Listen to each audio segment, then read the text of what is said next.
thanks for hanging out with me here at the library. It means a lot. Today's revelation is called, Are You Surviving or Thriving? The Secret of Living in Every Situation. Many people live unhappy and uneventful lives. Right? Not so, they live not so ideal lives, but living your life this way is a choice. Nobody but you can choose. Nobody but you chooses or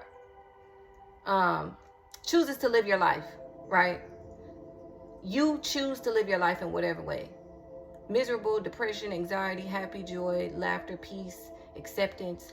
No matter how horrible you claim your life is, it is still your choice to place a negative perspective and connotation on your life. Remember, perspective is everything and everything is choice. Once you know the secret of living life through every situation and circumstance, you are given the choice to manage your perspective on not only your life, but life in general. You will also have the knowledge on how to stop just surviving, but to actually begin to thrive as you live your life. Most people are unfortunately only surviving and are not living and thriving because they don't know the secret of living in every situation. We are destroyed because of our lack of knowledge. Knowledge is power, but for some odd reason, people enjoy blissfully surviving in their ignorance, but then have the nerve to complain about their life. You know, my life, their life, everything, everything around them, they complain about. The secret to living in every situation is written clearly in scripture.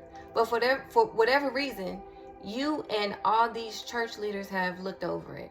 This is proof that most people are either not reading the Bible as they claim they do, enjoy being in bondage and being a victim, are not practicing scripture like they claim they are, picking and choosing which scriptures to talk about and follow, or all of the above. And also y'all regurgitating stuff. I hear y'all regurgitating these same things that sound good, like you're living in the last day, you're married and drinking in marriage, but you like all of this stuff is just regurgitated, same old, same old, same old. Ain't nobody learning nothing. Y'all just giving these same old little cute little phrases. That ain't what it's about, boo. Okay, cut it out. Let's be real. Let's focus on the real things and actually live the Bible. Okay? But, and then y'all got the nerve to be running around here talking about y'all free, which with your nose stuck in the air judging everybody. When in reality, you are more jacked up, ignorant, and miserable than those, outside of your little bubbles that you've trapped each other in. If I can't take y'all serious, why would anybody else take you serious?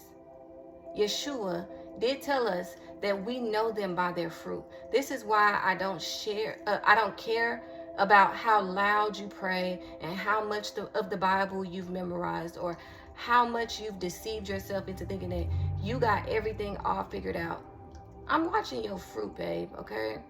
Everybody is. Your words don't mean nothing. Most people are hypocrites, ferocious wolves, like Yeshua said, frauds whose fruit is rotten. I couldn't care less about the hypocrisy coming out of your mouth, and you have the nerve to judge somebody else. Please go have several seats. I can't take you serious. This is why we focus on our own selves and keep our undesired opinions and judgments to ourselves, especially if we're not even attempting to practice what we preach. Go watch my video called Are you a false prophet or wolf in sheep's clothing, something like that. Go watch that video. Anyway, what is the secret of life? Let's go to Philippians chapter 4, 11 through 13 to find out.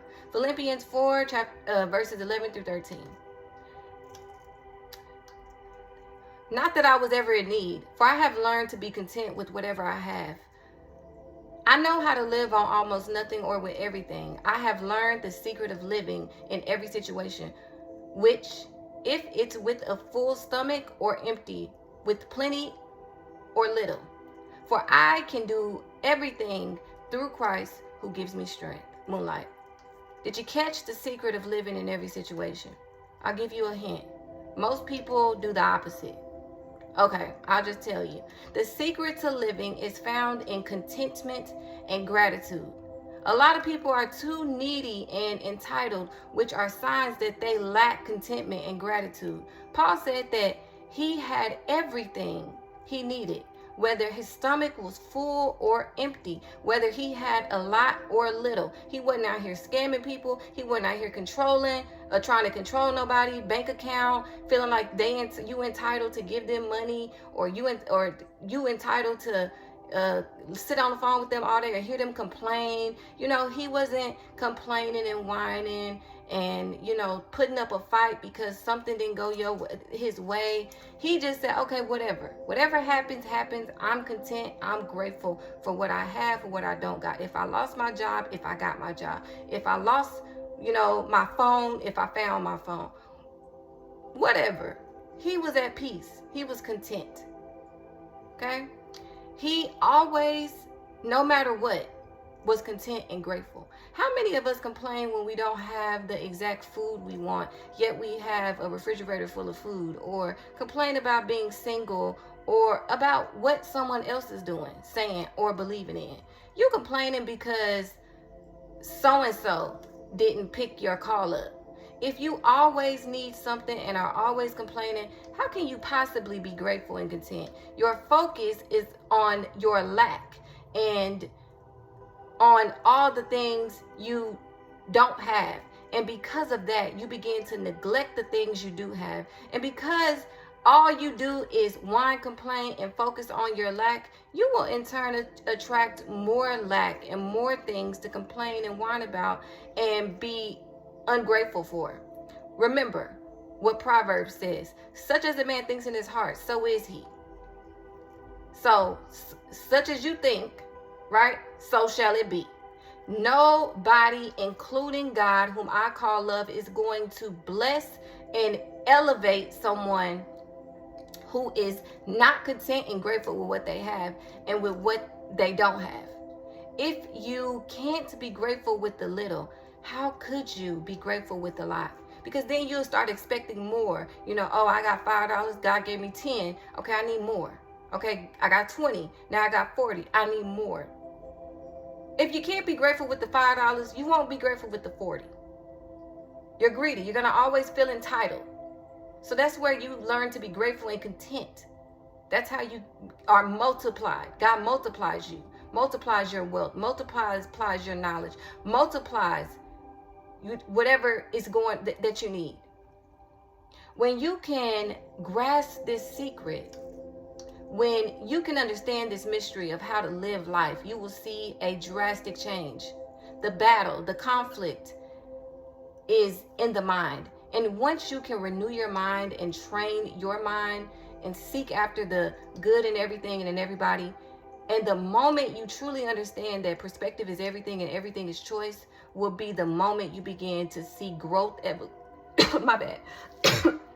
The moment you will begin to see growth, evolution, and transformation. Okay?